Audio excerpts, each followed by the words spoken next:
인상도 참 밝아.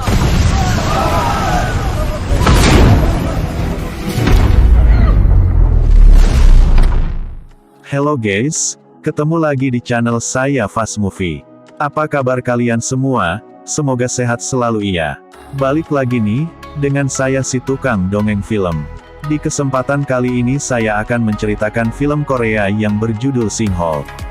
Film Sinkhole berkisah tentang bencana yang terjadi ketika sebuah apartemen yang baru dibangun, jatuh ke dalam lubang pembuangan dan semua penghuninya terperangkap di dalamnya. Mereka kemudian bekerja sama mencari jalan keluar dari lubang tersebut. Namun malangnya, hujan malah turun deras dan mengisi lubang tersebut dengan air. Mereka akhirnya harus mencari solusi sebelum waktu habis dan air menenggelamkan mereka. Film ini sangat saya rekomendasikan, karena cerita dalam film ini sangat kompleks. Ada haru, sedih, menegangkan dan beberapa humor di dalamnya. Sebelum lanjut videonya, saya ingatkan bahwa ini adalah video spoiler, jadi kalau ingin tahu lebih jelas jalan cerita film ini, kalian wajib tonton filmnya. Nah, jangan lupa juga bantu supportnya ya guys, like, komen, dan subscribe tentunya.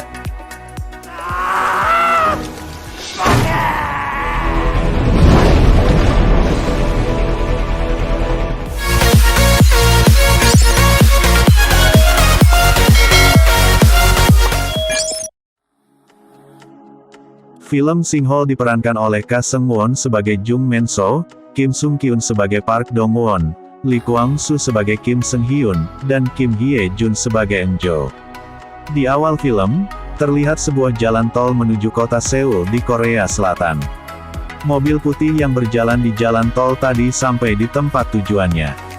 Seseorang turun dari mobil tersebut, dia adalah Park Dong-won. Dia ada seorang kepala bagian dari perusahaan otomotif di Korea. Dia dan keluarganya baru saja membeli sebuah apartemen dan hari itu dia merencanakan kepindahannya di rumah baru. Ketika hendak memarkirkan mobilnya di basement apartemen, ada mobil lain yang menghalanginya. Lalu dia menelpon pemilik mobil itu untuk memindahkannya. Selang beberapa menit, pemilik mobil itu keluar. Dia adalah Jung Men-soo. Jung Men-soo adalah seorang pekerja lepas dan pemilik studio foto. Dia memiliki seorang anak yang bernama Seung Tae. Lalu Jung Men-soo memindahkan mobilnya ke parkiran dengan ugal-ugalan. Seketika Park marah-marah dan mereka berdua beradu mulut karena dia hampir menabraknya. Selang beberapa saat, istri dan anak Park Dong-won datang. Akhirnya mereka berdua berhenti beradu mulut. Lalu Park Dong-won mulai memindahkan barang-barang ke rumah yang baru.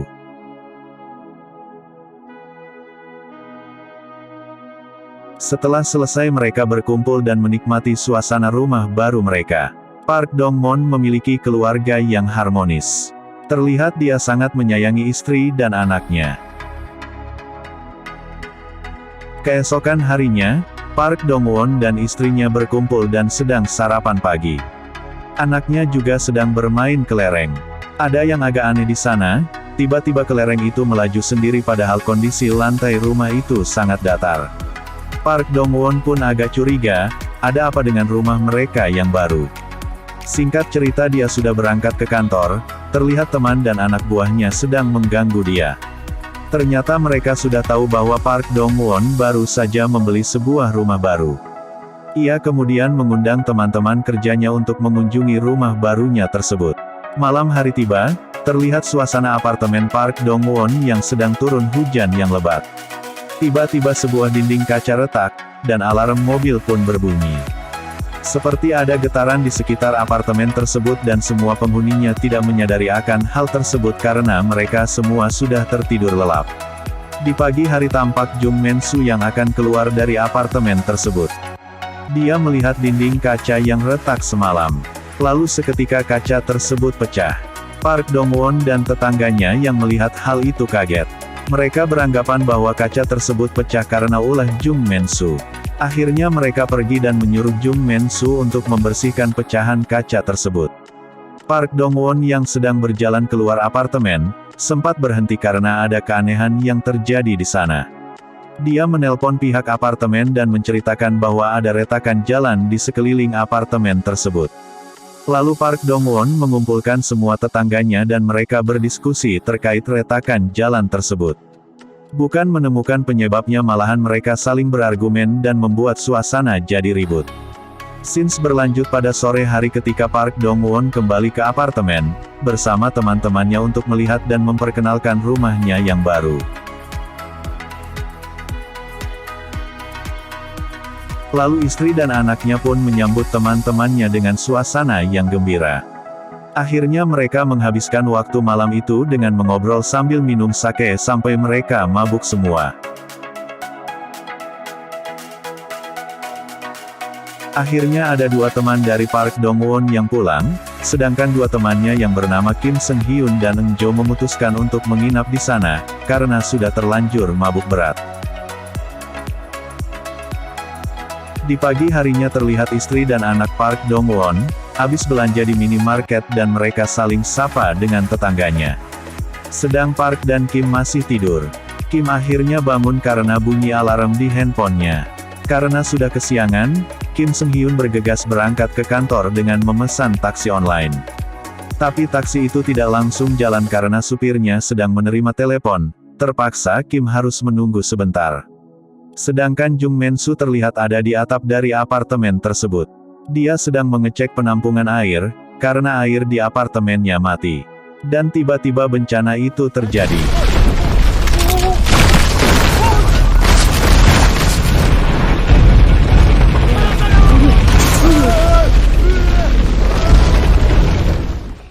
Dalam hitungan menit bangunan dari apartemen tersebut amblas masuk ke tanah sedalam 500 meter dan menggantung di dinding lubang tanah tersebut. Inilah fenomena yang disebut sinkhole.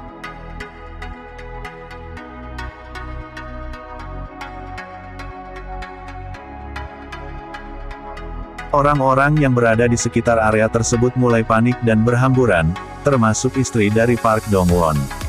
Singkat cerita, bangunan tersebut berhenti. Park Dong-won yang tadinya masih tidur, lalu terbangun. Dan terlihat orang-orang yang selamat dan masih berada di bangunan. Kim yang ternyata masih di dalam taksi itu, selamat dan sedang ditolong oleh Park Dong-won. Jung Men-su yang tadinya berada di atap apartemen pun selamat, meskipun dia sempat tertimbun tanah. Eun Jo yang semalam tidur di rumah Park Dong-won pun juga selamat, meskipun dia harus ditolong karena tertimpa oleh lemari pakaian. Dan satu lagi anak dari Jung Men-su yang ternyata bersembunyi di dalam ruang barang akhirnya juga selamat. Lalu mereka semua berteriak-teriak untuk meminta bantuan, akan tetapi karena jarak yang jauh di atas tanah, itu sia-sia saja. Tidak ada orang yang akan mendengar teriakan mereka. Scenes berpindah di bagian atas, terlihat bantuan dari tim penyelamat bencana pun langsung datang ke TKP. Warga yang selamat langsung dievakuasi dan diberikan bantuan, termasuk makanan dan pakaian. Tim penyelamat bencana langsung melakukan penyisiran dengan menurunkan 3 anggota untuk masuk ke lubang tersebut.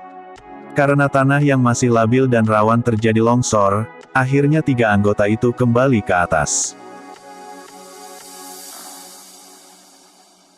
Kembali ke bawah, terlihat orang-orang yang selamat itu sedang mencari dan mengumpulkan sesuatu yang bisa mereka gunakan untuk bertahan hidup, termasuk makanan, obat-obatan, selimut dan pakaian. Dan mereka hanya bisa menunggu bantuan datang dan membawa mereka ke atas. Kembali ke atas, tim penyelamat akhirnya menggunakan cara lain.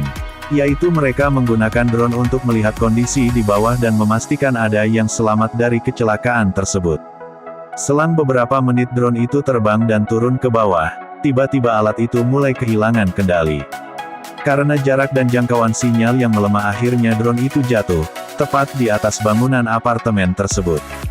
Mereka yang di bawah mengetahui bahwa drone itu dari tim penyelamat. Mereka semua lalu berbicara dan menatap kamera dari drone tersebut. Berharap ada keajaiban kamera drone tersebut masih berfungsi dan bisa mengirimkan gambar mereka ke tim penyelamat. Benar saja, dan akhirnya kamera drone tersebut berfungsi. Tim penyelamat pun bisa melihat visual dan orang-orang masih selamat dan bertahan di bawah. Regu penyelamat langsung bergegas mengirimkan bantuan berupa peralatan dan makanan ke bawah dengan menggunakan parasut kecil.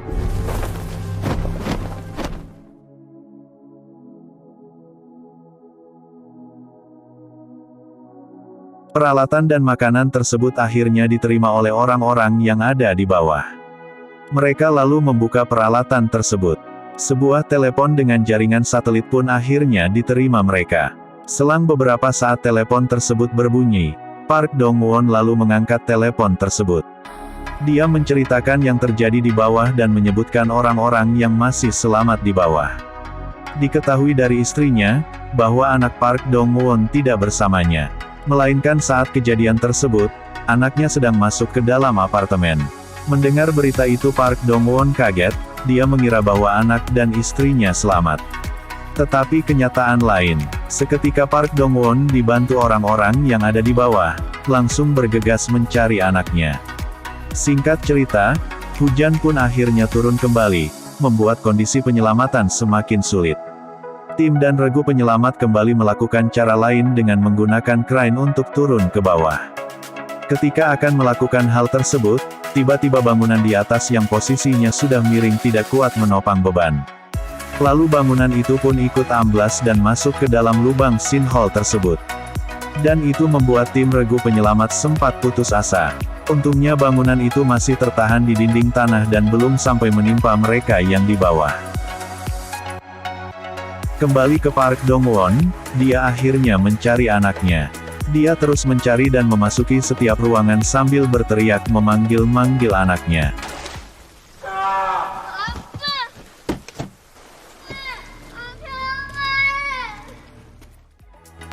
Dan keajaiban terjadi lagi, anaknya ternyata masih selamat. Dia berada di dalam mobil.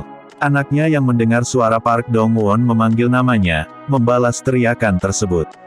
Seketika Dong-won mencari, dari mana suara itu berasal. Lalu tidak berapa lama Park Dong-won berhasil menemukan anaknya. Dia sangat senang melihat anaknya yang masih bertahan. Mereka berdua akhirnya pergi dan mencari jalan keluar dari sana. Disinilah terlihat gambaran yang penuh emosional. Seorang ayah yang berjuang mati-matian untuk membawa dan menyelamatkan anaknya keluar dari tempat tersebut. Dengan perjuangan tanpa kenal lelah Park Dong-won berhasil menyelamatkan anaknya. Dia berteriak dan meminta bantuan kepada teman-temannya. Lalu Jung Men-soo, Kim Seung dan Eun Jo berhasil membantu mereka berdua keluar dari tempat itu.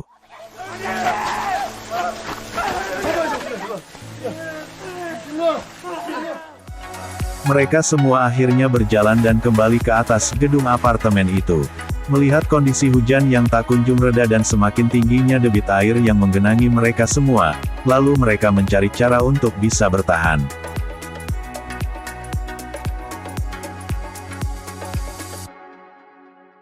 Jung Men-soo akhirnya menemukan sebuah toren air yang besar dan itu bisa mereka gunakan untuk mengapung di atas air. Kemudian mereka semua bergegas masuk ke dalam toren air tersebut. Hal yang tak terduga pun terjadi, Jung Men-soo tidak mau masuk ke dalam toren tersebut. Akhirnya dia menutup toren tersebut dan tinggal sendirian. Ketika air yang sudah semakin deras mengenangi tempat tersebut, tiba-tiba bangunan yang ada di atas mereka runtuh dan mengenai toren air tersebut.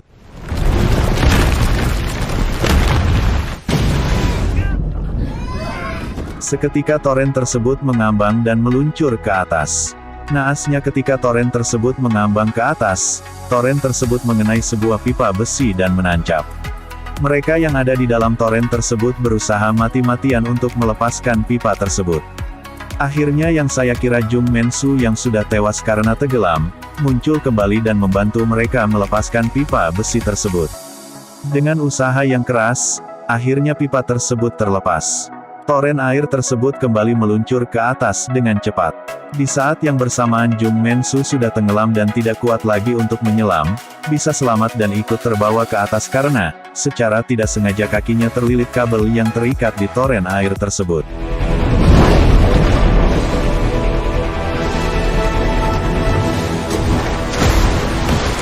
Berkat kegigihan mereka semua, akhirnya Park Dong-won dan anaknya, Jung Men-soo dan anaknya, Kim dan Eun Jo selamat. Lalu tim penyelamat dan regu penolong pun mengangkat mereka semua dengan krain.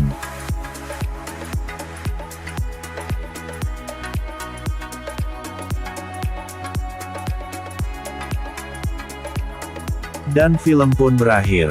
Mereka yang masih hidup dan selamat, terlihat bahagia dan yang tidak selamat harus diikhlaskan, karena memang sudah takdir dan kehendak yang kuasa. Begitulah alur cerita dan sinopsis film Korea yang berjudul Sinhole. Banyak pelajaran yang bisa kita ambil dari film tersebut. Mulai dari kegigihan, semangat hidup dan saling membantu antar sesama yang membutuhkan untuk menjalani hidup yang lebih baik. Nah, jika kalian suka dengan video ini, jangan lupa bantu dukungannya lewat like, komen dan subscribe-nya. Dan sampai bertemu lagi di video-video selanjutnya.